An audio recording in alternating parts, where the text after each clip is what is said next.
ओम गण गणपतये नमः। जय श्री गणेश। आप सभी को संकष्टी चतुर्थी की हार्दिक शुभकामनाएं। संकष्टी चतुर्थी के दिन विघ्नहर्ता भगवान गणेश की पूजा की जाती है। साथ ही चौथ माता की पूजा की जाती है। संकष्टी चतुर्थी के दिन विधि विधान से भगवान गणेश चौथ माता की पूजा करके व्रत कथा सुनी जाती है, क्योंकि कथा के बिना व्रत अधूरा माना जाता है। तो आइए सुनते हैं चौथ माता की कथा। तो प्रेम से बोलिए गौरी पुत्र गणेश की जय, चौथ माता की जय। एक नगर में सेठ और सेठानी रहते थे। उनका एक बेटा और बहू थे। बहू सबको भोजन कराने के बाद स्वयं भोजन करती थी। एक पड़ोसन ऐसी थी जो रोज पूछती, बहू आज तुमने क्या खाया? बहू कहती, ठंडो बासी। रोज ऐसा ही चलता। पड़ोसन रोज पूछती कि तुमने क्या खाया, तो बहू कहती ठंडो बासी। एक दिन उसके पति ने ऐसा सुनकर विचार किया कि आज तो पकवान बनाए जाएंगे, फिर देखते हैं मेरी पत्नी क्या कहती है। बहू ने उस दिन तरह तरह के पकवान बनाए और घर के सभी लोगों को एक साथ बैठाकर भोजन कराया। आज भी पड़ोसन ने पूछा कि बहू तुमने क्या खाया, तो बहू ने कहा कि ठंडो बासी। सेठ के लड़के ने सोचा, हो ना हो कोई बात अवश्य है जिससे मेरी पत्नी ऐसा कहती है। उसने पत्नी से पूछा, तुम रोज ठंडो बासी खाया ऐसा क्यों कहती हो, जबकि आज तो हम सभी ने एक साथ बैठकर तरह तरह के पकवान खाए हैं।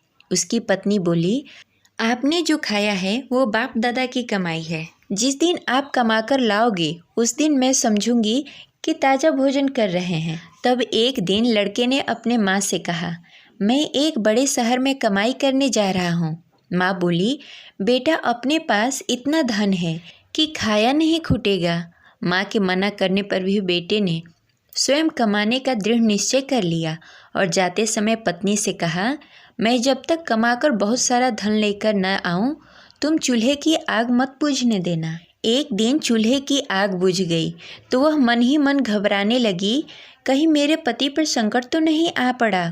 जल्दी से पड़ोस में से आग लाकर चूल्हे में रख दूं। ऐसा विचार कर पड़ोस में गई। वहाँ पड़ोसन चौथ माता का व्रत पूजन कर रही थी।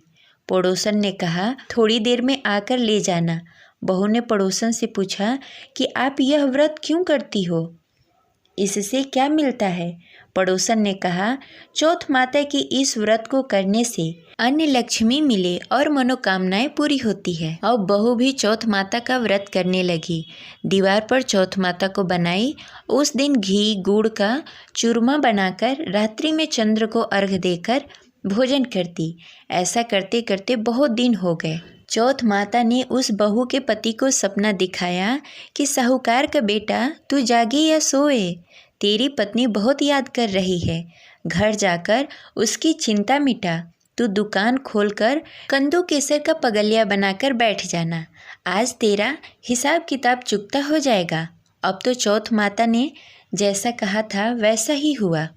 उसने घर जाने की तैयारी की और गाड़ी भरकर धन दौलत लेकर चल दिया।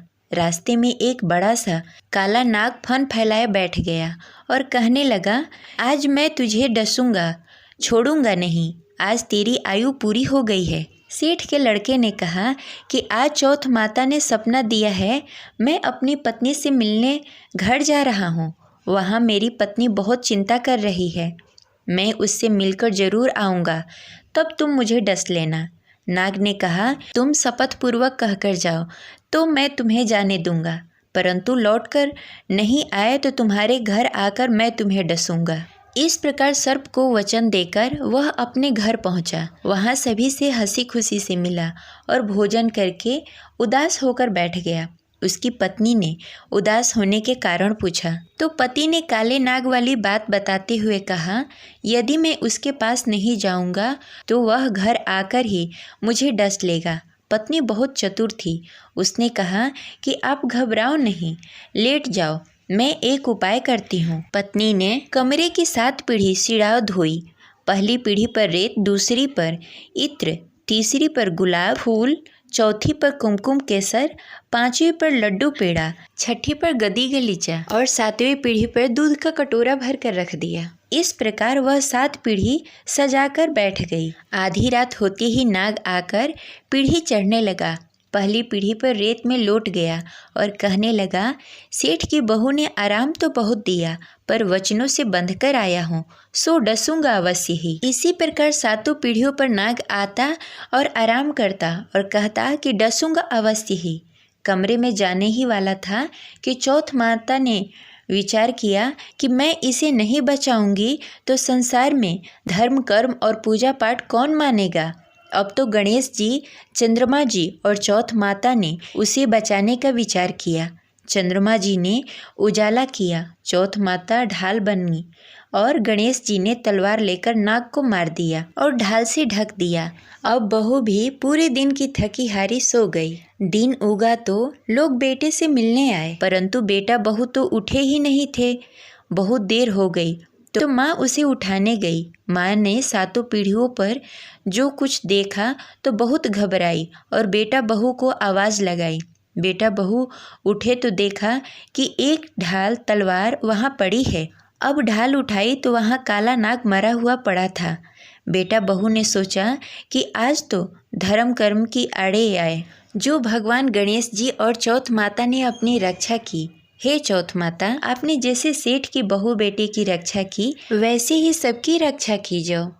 इस प्रकार यह कथा संपन्न हुई। तो प्रेम से बोले चौथ माता की जय। आशा करते हैं यह कथा आपको अच्छी लगी होगी। तो इस वीडियो को लाइक करें और ज़्यादा से ज़्यादा लोगों को शेयर करें। अगर आप हमारे चैनल पर नए हैं तो इसे सब्सक्राइब करके बेल आइकन को प्रेस कर लें। मिलते हैं अगले वीडियो में, तब तक के लिए गौरी पुत्र गणेश भगवान की जय। हर हर महादेव।